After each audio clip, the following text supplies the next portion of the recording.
Hello everyone, அஸ்ஸலாமு அலைக்கும். இன்றைக்கி நான் என்ன செய்ய போகிறேன் அப்படின்னா வேர்க்கடலை சாட் தான் பண்ண போகிறேன். ரெய்னி சீசனுக்கு ரொம்பவே சூப்பரான ஒரு ஈவினிங் ஸ்நாக் தான்.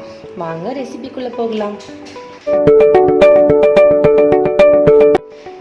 இப்போது நம்ம நிலக்கடலையை நான் ஒரு 2 hours ஊற வச்சுட்டு அதுக்கப்புறமா இதில் தண்ணியை கலந்து ஒரு 3 விசில் விட்டு வைக்கிறேன். அது போதும். 2 hours நீங்கள் ஊற வச்சிங்கன்னா கரெக்டாக ஒரு 3 விசில் விட்டிங்கன்னா நல்ல குண்டு குண்டு கடலையாக சூப்பராக வந்துடும். வாங்க எப்படி செய்யலான்னு பார்க்கலாம். இப்போது நான் இதை 2 hours ஊற வச்சு முடிச்சிட்டேன். இப்போ நான் இதை வேக வச்சுட்டு எடுத்துடுறேன். இப்போது நாம் இந்த கடலையை வேக வச்சாச்சு. இதில் நம்ம சேர்க்க வேண்டிய மசாலாலாம் சேர்த்துடலாம். கடலை சூப்பராக வெந்துருச்சு, உங்களுக்கு பார்த்தாவே தெரியும். இதில் நாம் இப்போ ஆட் பண்ண வேண்டிய மசாலாவை சேர்த்துடலாம்.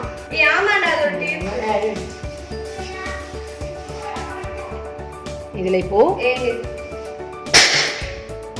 இதில் 1 கப்பு ஆனியன் ஆட் பண்ணிடலாம். அடுத்தது கொஞ்சம் கொத்தமல்லி கீரை ஆட் பண்ணிடலாம். ஒரு சிட்டிகை உப்பு,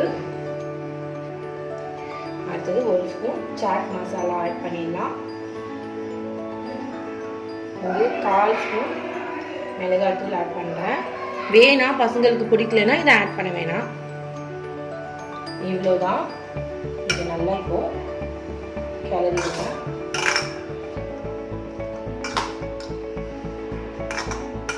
ஃபுல்லாக எல்லாமே ஒன்றோட ஒன்று மிக்ஸ் ஆகி சூப்பராக இருக்கும்.